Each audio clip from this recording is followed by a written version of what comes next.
Bismillahirrahmanirrahim. Assalamualaikum warahmatullahi wabarakatuh. Apa kabar sobat DHC sekalian? Kembali berjumpa dengan saya Denny Hakim di Denny Hakim Channel. Bagi Anda yang baru menonton dan menyaksikan video ini, jangan lupa klik like, share, comment, and subscribe.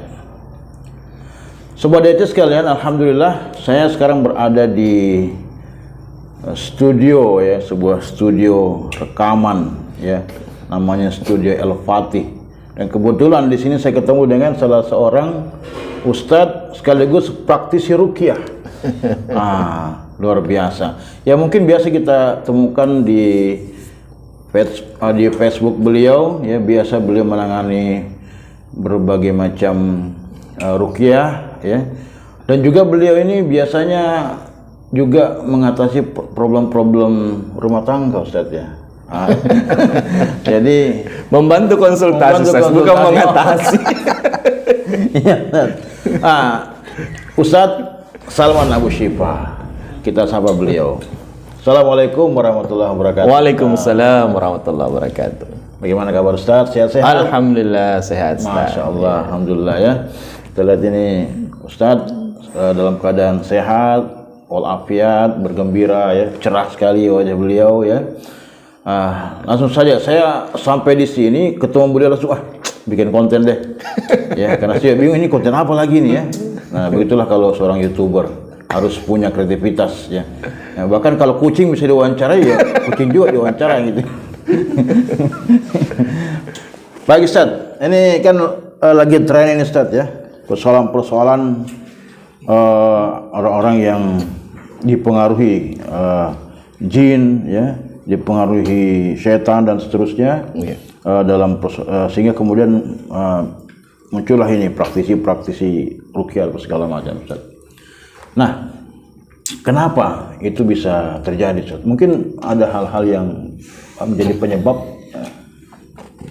Iya. Jadi sebenarnya kalau manusia dipengaruhi oleh setan itu mutlak ya, pasti karena itulah jawaban Allah atas permintaan iblis. Waktu Allah melaknat iblis, maka dia minta supaya diberi kesempatan menggoda manusia. Nah, berarti manusia itu pasti digoda oleh setan atau jin-jin kafir ya. Tapi kalau gangguan jin atau gangguan setan dalam makna penyakit, maka itu sebabnya ada banyak. Misalnya jin mengganggu manusia karena jin itu marah terhadap manusia. Sebabnya kenapa bisa Sebabnya marah? karena si manusia ini mengganggu tempat tinggalnya jin. Oh begitu. Ya, misalnya dia sudah tahu di pohon itu jin tinggal. Langsung saja dia datang tebang.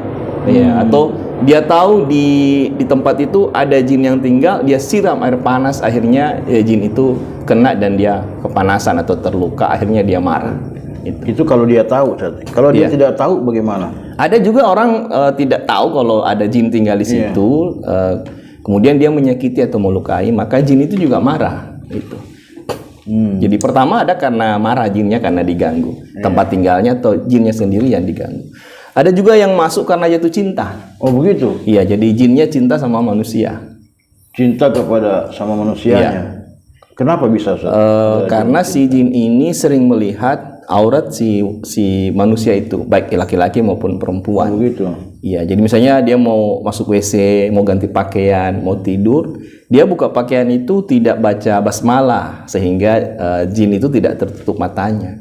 Oh jadi kalau kita membaca doa itu jin itu kan tertutup matanya ya? Membaca bismillah minimal iya, basmalah ya. Maka kata Rasul mata jin itu tertutup ya dari aurat manusia. Iya. Jadi kalau misalnya buka pakaian kemudian tidak baca basmalah, jinnya kan bisa gosip. Begitu Jipadem badannya. Oh berarti jin juga bisa gosip. Bisa saja mereka gosip sesama mereka tuh, atau jinnya mau gosip ke dukun, bisik-bisik ya.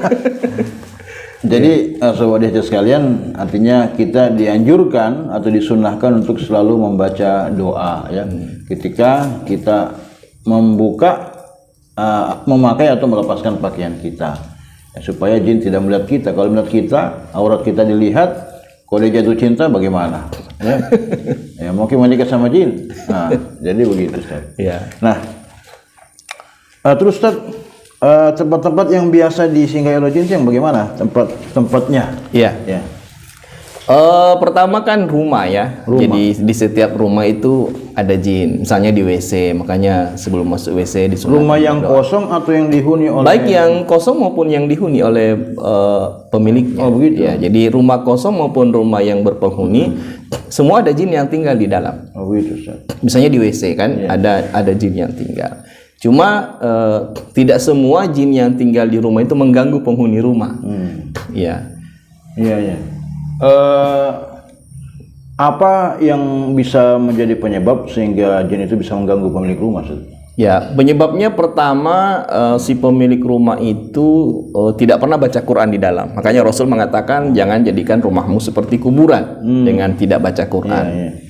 Jadi kalau kita baca Quran maka jin-jin yang ada di dalam itu akan keluar. Jin-jin yang suka mengganggu akan keluar, tapi dan jin yang tidak mengganggu tetap di dalam. tetap di dalam. Iya. Artinya dia mungkin senang dengan bacaan Quran juga ya. Iya, jin-jin muslim, ya kan? jin Ya, jin muslim. muslim. Jadi setiap rumah ada jinnya ya. Setiap itu rumah sudah ada jin. pasti begitu. Sudah pasti.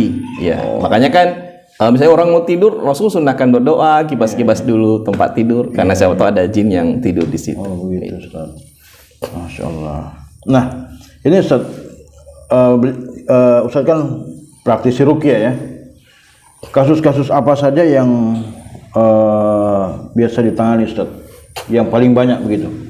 Sebenarnya kalau yang paling banyak kasus itu kasus psikis, gangguan perasaan ya, perasaan itu ada memang yang disebabkan karena persoalan hidup ya, persoalan hidup, depresi karena problem rumah tangga, penyakit, kemudian bisnis. Yeah. Ada juga yang gangguan psikis memang karena pengaruh jin ya, jadi dia dipengaruhi oleh jin, dibuat khawatir, dibuat takut, akhirnya terpengaruh dengan bisikan-bisikan jin itu, akhirnya muncullah gangguan psikis. Kemudian yang kedua, kalau dari sisi gangguan murni jin atau sihir ya, itu kebanyakan sihir-sihir yang perceraian ya, jadi sihir yang ya, bertujuan untuk merusak rumah tangga. Oh, jadi memang tujuannya untuk merusak rumah tangga manusia ya? Perceraian. Sebenarnya apa tujuan yang ingin merusak rumah tangganya itu?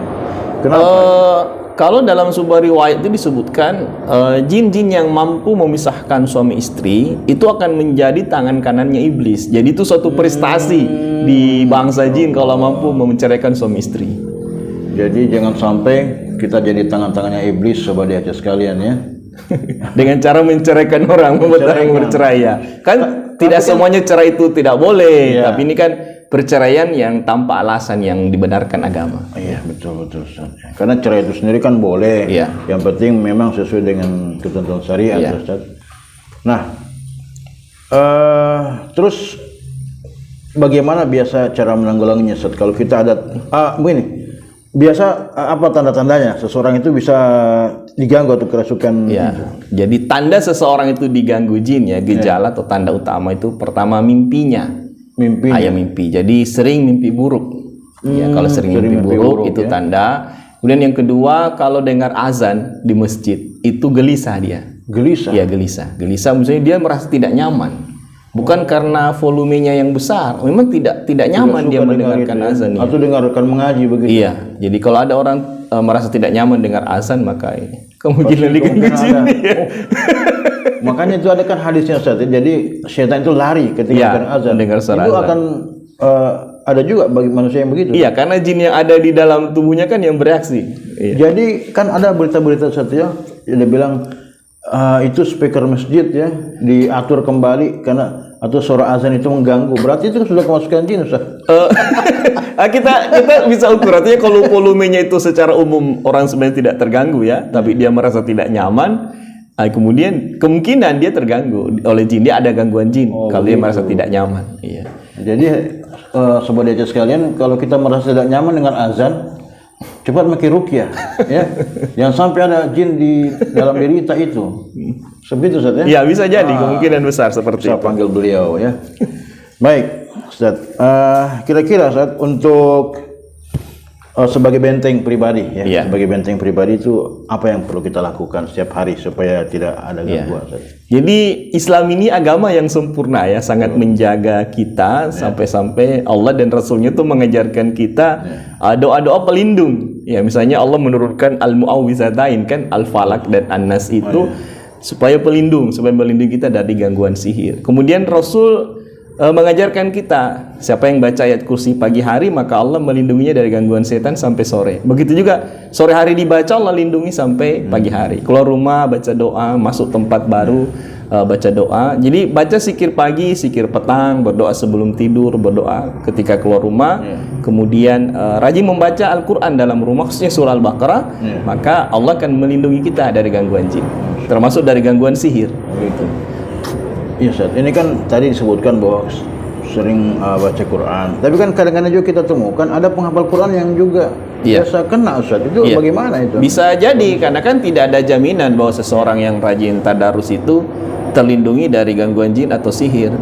Karena dalam riwayat disebutkan Rasulullah SAW saja itu bisa terkena sihir ya.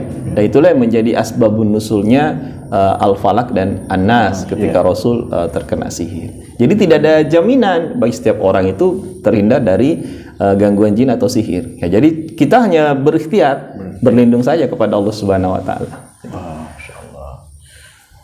Terus Ustaz, ini kan biasanya kalau kita menangani kasus seperti ini, apakah memang jin itu biasa mengabarkan, kan biasa bilang, kok begini harus begini ya? Iya. Itu bagaimana? Jadi saat kita biasa menangani pasien ruqyah itu kan ada yang istilahnya ngomong di luar kendali dia. Artinya jin menggerakkan lidah orang ini untuk bicara. Nah, kalau jin itu menggerakkan lidah orang itu untuk berbicara, yang pertama kita harus punya kaidah ya, bahwa jin itu pembohong. Ya, sekalipun tidak semua yang disampaikannya itu dusta. Tapi jin itu pendusta, sekalipun tidak semua yang disampaikannya dusta. Ini kan riwayatnya ketika seorang sahabat yang berkelahi dengan jin kan, kemudian diajari ayat kursi. Rasul mengatakan dia sesungguhnya pendusta, tapi apa yang disampaikan kepadamu itu sebuah kebenaran. Nah, jadi tidak bisa langsung ditolak juga apa yang dia katakan, tapi juga tidak bisa langsung dibenarkan. Berarti harus diteliti kebenarannya kalau memang dia menyampaikan. Jadi kita lihat saja, misalnya kalau dia penyampaiannya tentu minta sesuatu yang dilarang oleh syariat, tidak usah diikuti. Kalau informasi bahwa saya dikirim oleh si A, dikirim oleh si B, itu harus diverifikasi dulu. Berarti bisa jadi benar. Bisa jadi benar, tapi tidak selamanya benar. Oh iya gitu Ustaz ya. Ya baik Ustaz ya. Kebanyakan pasien-pasien ruqyah itu Ustaz dari kalangan orang tua atau remaja atau bagaimana Ustaz? Kebanyakan memang orang-orang dewasa. Ya, kebanyakan orang-orang dewasa yang minta diruqyah. Gitu. Kalau anak-anak itu jarang ya. Kebanyakan orang dewasa dan kebanyakan perempuan. Ya, memang secara paling potensi perempuan itu lebih mudah diganggu jin karena kan banyak menggunakan perasaan mereka. Baik Ustaz, alhamdulillah.